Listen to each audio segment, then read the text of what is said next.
ప్రభు అయిన యేసుక్రీస్తు నామంలో మీ అందరికీ నా వందనాలండి. ఈరోజు దేవుని వాగ్దానము హెజ్కేలు 37 అధ్యాయము 3వ వచనం నుంచి మనందరం చదువుకుందాము.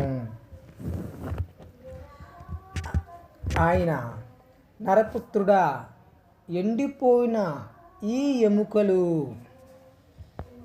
బ్రతకగలవా అని నన్నడగగా, ప్రభువా యెహోవా, అది నీకే తెలియనని నేనంటిని. అందుకైన ప్రవచనం ఎత్తి ఎండిపోయిన ఈ ఎముకలతో ఇట్లనెను, ఎండిపోయిన ఎముకల్లారా, యెహోవా మాట ఆలకించుడి.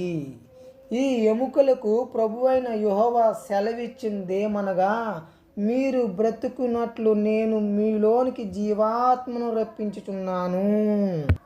కాబట్టి దేవునికి సమస్తము సాధ్యమై ఉంది. ఎండిపోయిన ఎముకలను కూడా సహజీవము తెప్పించగలే సమర్థుడైన మన దేవుడు.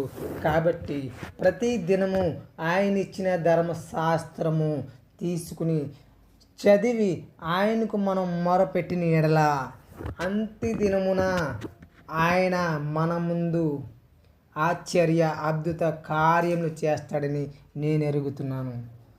కావున ప్రతి ఒక్కరూ దేవుని ఎదుట మోకరించి ఆయన్ని ఆరాధిస్తారని ఆశపడుతున్నాను. మీ అందరికీ నా వందనాలండి.